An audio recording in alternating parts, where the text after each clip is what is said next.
Je vais vous partager une discussion que j'ai aujourd'hui avec un de mes clients qui a une addiction. Donc il me disait qu'il voulait tout faire pour arrêter cette addiction, mais que c'était très compliqué pour lui.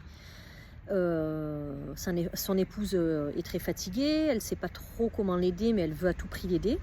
Et donc on a eu une discussion avec ce client que j'ai trouvé très intéressante, c'est pour ça que je vous la partage.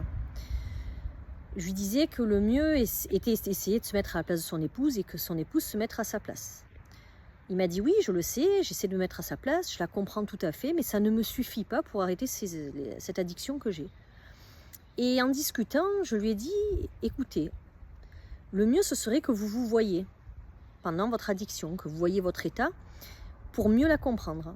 Mais c'est évident que si votre épouse prend le téléphone et vous filme pendant que vous êtes en addiction, ça ne vous plaira pas. Il me dit, ah non, non, non, surtout pas, non, je le prendrai très très mal. J'ai dit, je le comprends tout à fait.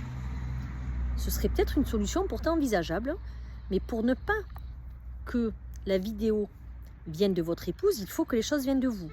J'ai dit parce que j'ai expliqué qu'une addiction doit venir de la personne elle-même. La personne qui est addicte, c'est elle qui doit décider d'arrêter cette addiction et de se prendre en main.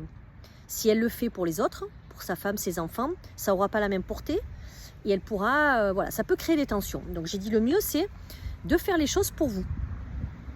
Et c'est là où j'ai eu une idée que j'ai proposée. Il m'a dit franchement votre idée elle est plutôt pas mal.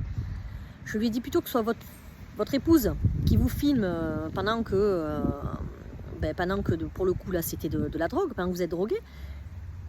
Pourquoi vous ne mettriez pas une caméra ou dans votre chambre, ou dans le salon, ou dans la cuisine, donc là où il y a, là où vous vous droguez le plus souvent, et là où il y a souvent des crises et des tensions à cause de votre état, liées à l'addiction, d'accord?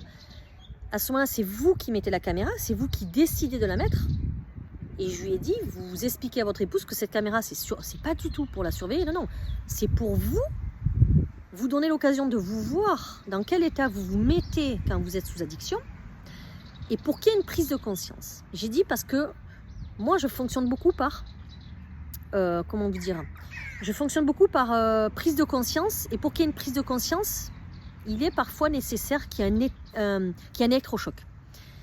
Et je me dis, cet électrochoc pour vous pourrait être de vous voir et de voir que la personne que vous êtes sous addiction n'est pas du tout la même que celle que vous êtes quand vous êtes bien, et ça pourrait vous faire un électrochoc de vous voir comme ça, et ça pourrait peut-être éventuellement vous faire arrêter en vous disant mince, quand même ma femme elle me voit dans cet état là, j'aurais pas cru que j'étais